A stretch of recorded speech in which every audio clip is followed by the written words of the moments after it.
Hey everybody, and welcome back to PS Gaming News. It's E3 week! I honestly thought it was the 16th through the 18th, but they had their press conferences yesterday, and I was like, hey, now you guys are sneaking up on me. Alright, so I turned it on, with about halfway through the Microsoft press conference, and I saw that, Gears of War was finally announced, for next-gen consoles. And I was like, first they did a remaster, and I'm like, oh, Christ, here we go, Another remastered, and then they announced Gears of War, like, they're actually making a new one, so I'm like, alright, Gears of War is pretty good. I never played the game, but I've heard nothing but good things from the series. And fast forward a little bit to that, it was like, they introduced the HoloLens, which, isn't really introducing it, they just kind of talked about it. And then they had, by the way, Minecraft was there as well. They did like a demo with the HoloLens. And the guy put it on, and he had like a table. He's like, I want to destroy that over there, and he destroyed it, and it was like holographic, so it's like popping up at you, so it's like in your house and stuff. The HoloLens is a really cool idea, but I don't think it's honestly for gaming, to be honest with you guys. I don't think it should be for gaming anyways. I'd much rather have a virtual reality headset than have a HoloLens for gaming. But if you want to use it for, like, say, put a screen on the wall and watch that, that's fine, like practical stuff. Gaming, not really. Cool idea for Minecraft, but not really practical. It's not really virtual reality, And that was honestly the whole Microsoft. Oh yeah, by the way, the backwards compatibility as well. I was like, I was honestly really surprised they were making a backwards compatible game, with Xbox 360 games. So there's a bunch of games that are backwards compatible. It's going to be 100+ games, which is better than nothing. I'll be honest with you guys. Because Sony didn't even say anything about backwards compatibility, so props to Microsoft. They pretty much won E3. I mean, Microsoft won it. They have, I don't know about the best exclusives coming out, but they have like the best stuff going on. Especially the backwards compatibility. That was the coolest thing, For Microsoft's press conference, I'm gonna have to give them a 9 out of 10. And they don't get a perfect 10 because of the exclusives. Their exclusives weren't that great. Forza 6, Tomb Raider, and Gears of War and all that good stuff. So, but I give them a 9 out of 10. Really good press conference. They came out pretty much balls to the wall. Alright. So then, they had Sony, later on that night. And Sony, oh man. They dropped the ball. I figured, they might come out and do backwards compatibility as well because Microsoft is. No. Why would they? And then they announced The Last Guardian. I had no idea what that game even was. I'm not being, taking sides here, but that game does not look good. If that's what people have been waiting for, and if that was Sony's best game, there's some problems going on. I'm not gonna lie about that. It didn't look that good. Okay? So, then they had a Call of Duty trailer. I was like, here we go. Call of Duty. And yeah, what do you expect? It's Call of Duty, nothing special from it. Pfft, who cares, honestly? And they said, you can get the map packs first on PlayStation. It's like, really? You're gonna start that now? I hate when companies do that, with a passion. I hate that. And then, Shenmue 3 is coming. It's a Kickstarter. They wanted them to get funded, which, who cares? I didn't think that game looked that interesting. I don't even know what the game is. So it could be a good game, but I had no idea what it is, so I'm like, whatever. I don't care about it. But whatever. Sony, you guys didn't have that good. They talked about Project Morpheus. I figured they were gonna announce a price for it. And guess what? They didn't. They let my hopes right down the drain right there. So I was like, whatever. And then they talked about PlayStation Vue. I'm like, PlayStation Vue, who cares? Yeah, it's a TV service. It's extremely expensive, and it's Chicago, Philadelphia, and I can't remember the other city, but now they're expanding it to LA and San Francisco. To be honest, I don't care about PlayStation Vue. It's a TV subscription service. I could care less what it does or what it is, but I don't know. It's Sony. They're trying to come back, and it's not working. They need it. I like how they said it's for the gamers, but then they talk about all these subscription services. It's like, you're defeating the purpose here, Sony. You're not for the gamer if you're going to try to force basically a subscription service on us. They should at least have a discounted price for the PlayStation Vue if you have PlayStation Plus. That would be pretty nice. Probably won't happen though, so that's only me wishing. So yeah, I'm done talking about the press conferences. Sony needs to step their game up. I can't believe they dropped the ball that hardcore. It wasn't that good of a conference, you know. I mean, obviously Uncharted 4 looked freaking fantastic. That game, I don't know if I'm gonna buy the game, but it looks so good. Naughty Dog coming through in the clutch again. And then the last game that I want to talk about here, yeah, okay. So there's, I forgot what company. Oh, Guerrilla Games. That's right. They made Horizon Zero Dawn. You guys gotta watch the trailer for it. It's really, really good. It's basically, there's tribes that split up into the woods and everything, and it's sometime in the future. I can't remember what the trailer was. I should have watched it before I started talking about this, but I watched the gameplay on it, and it's like robotic monsters, and not monsters, but like robotic machines, like animals are robots and stuff. You're trying to do, whatever. I can't even explain it. But that game is one of the games that I was really looking forward. I didn't even expect it, but I really, really, am debating on buying that game because it looked really good. I know it's E3, but the Guerrilla Games are developed Killzone as well, so if you guys didn't know who they were. That game looks really good. I'm gonna keep that one in mind. I mean, that's pretty much Sony's whole thing. No Man's Sky was there. They were literally said, oh, you were here last year, so now it's time to show you some gameplay. Yeah. And they showed some gameplay. The game looks really fun, but then I was like, what the frick? You know? They didn't even give a release date. They said it's coming very soon. Oh, well, when's that? When is that gonna happen? That's really what I want to know.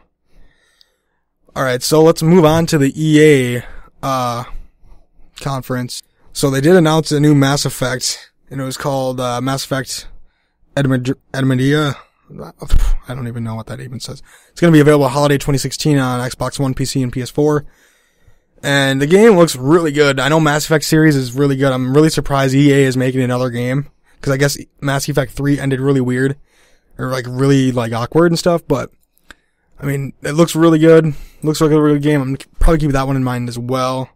It said you'll be exploring an all-new galaxy and piloting a new and improved Mako you saw. And through it all, you will have a new team of adventurers to work with, learn from the fight alongside of, and then fall in love with. So something to keep in mind, I guess. Mass Effect is always a good series, I guess, and I'm surprised I'm saying that because EA is a horrible, horrible company. Alright, so then they moved on to Need for Speed. I mean, the game, they did a video of real people, and then it showed you a guy customizing his car. And the car looked really good. I believe it was a Nissan, if I can remember right. And he customized the whole car.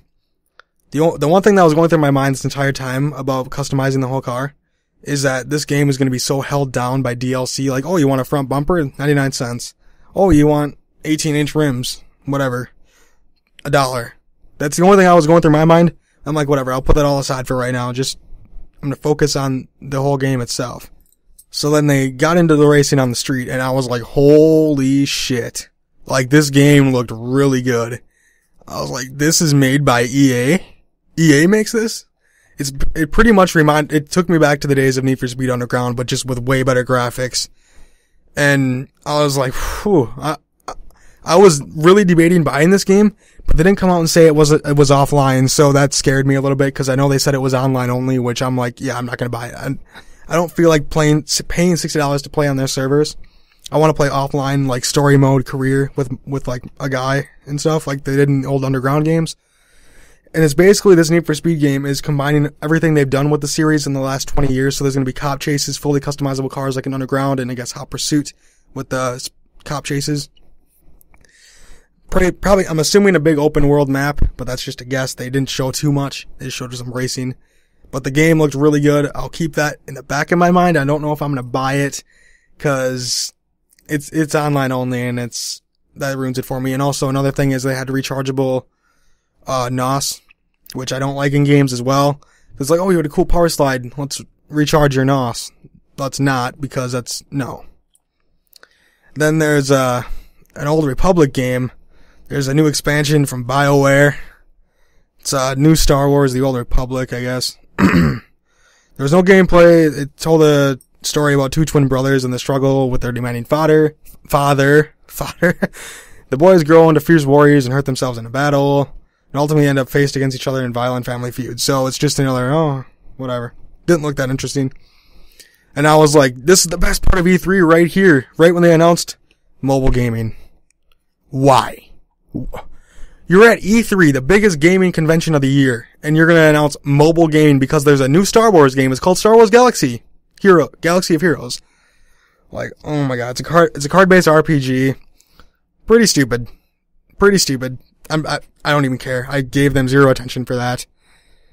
And then they had Yarn, cute new Yarn thing, Unravel. It's basically a side scroller. Looked pretty interesting. Am I gonna buy it? Maybe. NBA Live 16 was there. Looked really good. I really thought EA stepped up on that. Even though Russell Westbrook looks not the same, really still, but hey, whatever. Whatever. They announced a new, like, face scanning thing going on. And then they moved on to Plants vs. Zombies Garden Warfare 2. It's like, oh my god, this game sold enough to make a sequel. That game's not very good. I know it's for the kids, but no, just stop. And then FIFA 16 came. Just literally showed a trailer. Zero gameplay, so that tells me that they didn't improve shit. So I'm probably not going to buy FIFA 16. I know I'm going through these pretty fast, but I don't want to make this video half hour long. But that tells me FIFA 16 is not going to be very good. I'd probably pass on this year's because unless they added all the MLS stadiums and all that good stuff, no. There's going to be tattoos in the game. Great. I hope you're not hyping that up because that's a given. Mirror's Edge Catalyst was there. Mirror's Edge is a great game. I might buy it. We'll have to see. There's a trailer if you guys want to check it out. I'll put the link in the description. I'll tell the story of the main character, Faith, in the City of Glass. Looks pretty interesting. And then the last one was Star Wars Battlefront, which looked pretty good for Star Wars. I was like, wow, this game's gonna be stupid, Star Wars, But actually it was really good. I'm probably not gonna buy it still, like I always say to all these games pretty much. But it looked good, so it's not like it was a total fail. Okay, last but not least, I'm gonna talk about the Ubisoft, press conference. Okay, so, I was going into this like, oh, frick, Ubisoft, But, it actually looked pretty good. So there's gonna be, For Honor. It's a new IP, which is pretty much like, Vikings and knights will fight samurais. Pretty much the whole gist of the whole game. The For Honor multiplayer is on at E3 this year. If anybody's there at E3, if they're watching this video, you guys can play it. It's pretty much, violent brawl with warriors from different areas. Nothing too special, but at least it's a new IP. I love new IPs that get out there. The Division finally got a date. It's going to be coming out on March 28th, 2016. Now, I was really, really excited for the Division when they first announced it. Once they said it was online only, that lost me. I know I sound pretty, dumb when I say that, but it's true. I don't want to play online only. I want to play an offline single-player game, kind of like The Witcher has, where there's no online whatsoever. I don't mind if there's a multiplayer, but don't shoehorn it in, and don't make it, forced upon thing. I never understood why companies think they want to do that. I'd buy Need for Speed if it was offline. That game looked really good. The driving looked good. It reminded of an Underground, but the Tom Clancy's just own the whole Ubisoft. They had Tom Clancy's The Division, and the next one was, Tom Clancy's Rainbow Six Siege. That game looks alright. It's coming October 13th. The multiplayer beta is going to be starting on September 24th. And it looks good. They did a little gameplay, live gameplay demo of it. And I guess there's gonna be, an actress, Angela Bassett maybe. She is gonna use her likeness and, the script, pretty much is gonna say how, she's gonna relay information to them and what they need to do for that mission. If I was listening to that right. It looks like a pretty good game, but I'm not gonna buy it. There's no release date yet. South Park game is coming. I don't know why they had this here, but whatever. It's just another South Park game. RPG. Assassin's Creed Syndicate looked really, really good. I mean, I'm not gonna, I told myself last night after I saw that, I'm like, yeah, guess what? I'm not gonna buy Assassin's Creed brand new anymore. One, because it might be buggy as all hell. And two, it's a yearly release now. If they did every 2 to 3 years for an Assassin's Creed game and actually took time to make the game, I would change my mind. But since it's a yearly release, that the value depreciates so fast, and I could buy it for $20 the year after that. So there's no use for me to buy it right now. Looks really good. It's in the Victorian era, so it looks really good. They had Just Dance 2016 there as well. Jason Derulo sung Want to Want Me. Pretty good. I didn't even expect Jason Derulo to be there. Pretty good concert, I guess. Just Dance 2016, I'd never played that game. I think I played it twice. Even though I just said I never played it, but I did play it twice. Sadly, yes. And before they went, they're like, we have one more special announcement. And I'm like, oh man, what is this going to be? It was Ghost Recon. Tom Clancy's Ghost Recon Wildlands. And the trailer, I'm like, holy hell. The map is so big. I guess it's single player, so that's good. I like that. It's single player and can be played in co-op if you want. But, oh wow, the world looked huge. It looks like they had like, African, like they had wetlands, Antarctic basically, dry desert, mountains, small valleys. The map looked insanely big. I mean, it's not all about map size, but the game actually looked fun to play, But that's what I got the gist of it, and that is one of the games that I'm going to be excited for a while. They didn't give no release date or anything on it, even expected release date, so I'm assuming it'll be out next year, if not the year after that. But wow, that game looks so good. The last thing I want to talk about here, I almost forgot about it. I just thought about this while I was making this video. There was a game announced on this. It's called Ancestors: The Humankind Odyssey. And it's basically like a third-person episodic action-adventure survival game. And it's a new studio called Panchi Digital Games. Panchi, I don't know, whatever. It's basically like where you just go back to like the major events in time. So it's basically like where you go back in time through, like, I don't know, say the ones in the trailer was like different dates of like, major events. I guess it's a survival game, so I'm wondering if like you go to these events and then there's like certain objectives you have to complete before you can move on to the next. That's from what I got. You start 5 million years back. BP, I'm not even sure what that even means. Missing link, and then there was a 1.5 million years ago, BP. 500 million BP, first domestication. 100,000 or 100 million BC, one of the two. 100,000 BC, out of Africa. 30,000 BP, Travolta Caves. 12,000 BP, Agriculture Revolution. 5,000 BP, Tardita tablets, and 2578 before present. Sahara, Guatemala. 355, Fall of the Roman Empire. 1091, First Crusade. Jeez, I can't even talk. 1666, Dianista per Acquisitions Numero Teniform Infantes. 1809, Charles Darwin's birth. 1850, human population reaches 1 billion. 1903, Wright brothers first flight. 1928, Pelican discovery. 1969, Man on the Moon. 1989, Fall of the Berlin Wall. 1996, Dolly of the Sheep. And 2003, human DNA decoded. Then it went to like 2015. Nothing major yet, but it looked a really interesting game. I mean, it's basically we just go through time of events and go. I mean, it sounds really interesting. Like really cool actually to think about. Cause then you actually get to like throw yourself in their shoes and like what it was like back in the day. Something to keep an eye on, I should say. And there has not been a release date for this game yet. So, yeah. Probably not till 2017. I'm gonna go ahead and say that. Alright guys, that wraps it up for day 1 of E3. If I missed anything, let me know down in the comments what you guys thought of E3, who you thought won E3, and whatever. Let me know down in the comments. Alright guys, make sure to like, comment, favorite, and subscribe, and follow me on Twitch, Twitter, and Facebook. I will talk to you guys tomorrow. Have a good one.